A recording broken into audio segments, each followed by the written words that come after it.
Chào tất cả các bạn. Trong suốt lịch sử đã không ít lần hai loài mèo lớn là hổ và sư tử đã chạm trán nhau dù vô tình hay hữu ý. Trong các đấu trường của La Mã cổ đại, những con thú được đem từ nước ngoài đến thường được cho đấu với nhau, bao gồm cả hổ và sư tử. Một bức tranh khảm trong cung điện House of the Fawn ở Pompeii, Ý cho thấy một cuộc chiến giữa sư tử và hổ.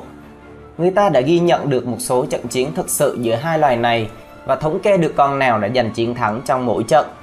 Mặc dù sư tử và hổ có thể được nuôi chung với nhau trong điều kiện nuôi nhốt, nhưng những cuộc xung đột dẫn đến tử vong cũng đã được ghi nhận. Người chiến thắng có thể là bất kỳ con nào chứ không nghiêng hẳn về phía một loài. Bây giờ hãy cùng kênh Động vật Facts xem xét 16 trận chiến nhé. 1. Hoàng đế La Mã Titus đã bắt hổ Bengal phải chiến đấu với sư tử châu Phi và những con hổ luôn đánh bại sư tử. 2. Vào tháng 7 năm 1808, Sylvanus Urban nói rằng ông Bolton có một người bạn tuyên bố rằng đã nhìn thấy cuộc chiến giữa sư tử và hổ tại một rạp xiếc ở Verona. Mặc dù con hổ đã tấn công trước, nó đã chịu thua con sư tử mạnh hơn. 3. Năm 1830, một con hổ tấn công một con sư tử tại một trại chăn nuôi ở Turin, Rome. Dù bị hổ tấn công trước, sư tử tấn công vào phần lưng của con hổ và dùng hàm cắn cổ nó. Con hổ đã chết sau đó. 4. Vào năm 1838, thống đốc Clark nói rằng một sĩ quan người Anh cư trú nhiều năm tại Sierra Leone đã chứng kiến nhiều trận đánh nhau giữa sư tử và hổ, nói rằng con hổ toàn thắng các trận chiến. 5. Một tờ báo Harper's Weekly năm 1859 đề cập đến cuộc chiến 10 phút ở London, nơi một con hổ tên là Gunga, trước đây nó thuộc về vua Ode, được cho là đã giết gần 30 con sư tử, và sau khi nó đến Anh, nó đã cho người xem chứng kiến cảnh nó giết một con sư tử trong 10 phút. Một tờ báo ở London năm 1857 nói về sự việc tương tự, đã đưa tin con sư tử là một con sư tử khỏe mạnh, đạt 6 hoặc 7 tuổi. Một nguồn tin cho biết con sư tử đã bị nhốt trong 3 năm, ngụ ý rằng con sư tử tối thiểu sẽ được 3 tuổi. Một tờ báo nói về con hổ Gunga. Nó có tên khác là Nina Sahib. Tuy nhiên, trước khi cuộc chiến với sư tử diễn ra ở London, con hổ đã tấn công người trông coi chuồng hổ và người này đã dùng xà beng làm con hổ bị thương nặng, khiến con hổ đực bị mù một mắt, nghĩa là hổ sẽ bị thua thiệt khi chiến đấu với sư tử. Hai con vật được tìm thấy đang chiến đấu với nhau. Những người canh giữ đã cố gắng tách hai con vật ra nhưng không thành công. Về cuối cuộc giao tranh, sư tử đã giành được lợi thế ngắn ngủi. Tuy nhiên con hổ nằm ngửa và tung ra những đòn tấn công nhanh chóng bằng cách sử dụng hai chân sau của mình để xé toạc bụng sư tử. Con sư tử đã chết sau đó. Con hổ Nina Sahib được cho là đã bị trọng thương. Tuy nhiên con hổ đã hồi phục và trở thành một trong những điểm thu hút nhất của cơ sở này. 6. Năm 1882, một cuộc chiến diễn ra trong một sở thú. Con hổ đã dùng răng nanh của mình cắn vào cổ họng sư tử, khiến máu phun ra, giết chết con sư tử. 7. Theo tờ báo Gettysburg Compiler và tờ The Baltimore Sun năm 1899, thì vào cuối thế kỷ 19 ở Ấn Độ, Gawat của Baroda, tức là vua Sayajirao III, đã sắp xếp một cuộc chiến trong một đài vòng giữa một con sư tử Barbary được gọi là Atlas, đến từ dãy núi Atlas giữa Algeria và Maroc, và một con hổ Bengal ăn thịt người từ vùng Simla, Ấn Độ. Cả hai đều to lớn và đang đói bụng do bị giảm thức ăn trước trận đấu. Trận chiến này diễn ra trước hàng nghìn khán giả.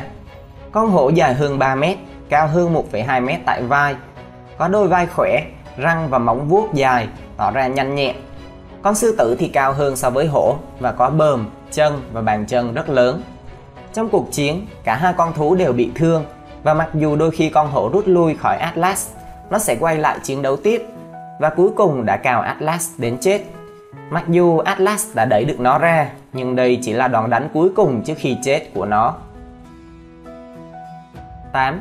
Tại triển lãm động vật Coney Island năm 1909, một con sư tử biểu diễn đã tấn công một con hổ bị xích bằng cách nhảy qua không trung, hạ cánh trên lưng con hổ. Mặc dù bị cản trở bởi sợi xích cổ nặng nề buộc chặt vào song sắt của vũ đài, con hổ vẫn chiếm ưu thế và giết chết kẻ địch. 9. Vào năm 1911, Bostock đã đưa ra một tường thuật về vụ một con sư tử giết một con hổ. 10. Vào tháng 5 năm 1914 tại vườn thú Bronx ở New York, rào chắn giữa chuồng của Roger, một con hổ Bengal 8 tuổi, và Huete, một con sư tử Nubia 2 hoặc 3 tuổi, và đã bị bệnh một thời gian, đã được mở ra theo cách không thể tin được. Trong vài phút đầu tiên, Huete nhanh nhẹn hơn và có vẻ như đang giành chiến thắng khi nó nhắm vào cổ của đối thủ đang bị thương. Tuy nhiên, khoảng 1 giờ sau cuộc giao tranh, hổ Roger đã nhắm vào gáy của nó. Roger không chỉ cắn vào gáy Huete mà còn làm gãy lưng Huete, do đó giết chết con sư tử. 11. Năm 1934, một con sư tử châu Phi trưởng thành hoàn toàn đã giết một con hổ Bengal trưởng thành chỉ một thời gian ngắn sau khi những con vật trong rạp xiếc này được đưa xuống từ xe lửa, trước khi những người huấn luyện có thể tách chúng ra. 12. Năm 1938, Burt Nelson cho biết, ở Chicago, khi 20 con sư tử và hổ được nhập chung với nhau để biểu diễn tại rạp xiếc, một cuộc chiến đã xảy ra, kéo dài khoảng 10 phút. Không có trường hợp tử vong nào được đề cập. Nhưng Nelson nói rằng trật tự đã được phục hồi khi những con hổ sử dụng cửa thoát hiểm để chạy trốn. 13. Tại vườn thú South Perth năm 1949, trong một cuộc chiến kéo dài 3 phút giữa sư tử và hổ, sư tử đã giết chết hổ. Cuộc chiến xảy ra khi con hổ đưa đầu của mình qua một đường trượt nối. Sư tử tóm cổ con hổ và kéo nó qua khe hở, giết nó trước khi những người canh giữ đến. 14. Một hoàng tử Ấn Độ đã tổ chức một cuộc chiến được camera quay lại trong một hố sâu trong khuôn viên cung điện của mình. Theo Kailash Sankhala năm 1978, sư tử đã giết con hổ. 15. Vào tháng 9 năm 2010, một con hổ Bengal tại vườn thú Ankara đã đi qua một khe hở giữa chuồng của nó và chuồng của sư tử và giết con sư tử chỉ bằng một cú vả.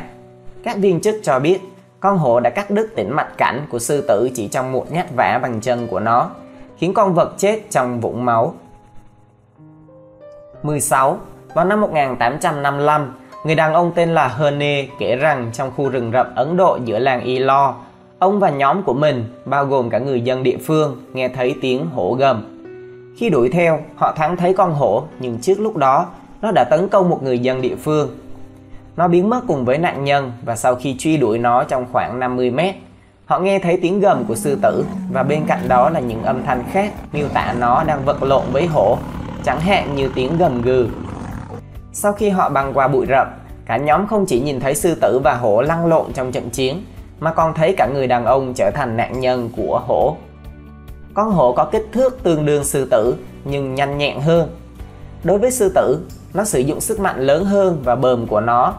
Màu lông bờm tối hơn so với những con sư tử to lớn hơn ở châu Phi. Chiếc bờm có thể bảo vệ đầu khỏi móng vuốt của hổ, mặc dù không phải các bộ phận khác của cơ thể, chẳng hạn như lưng.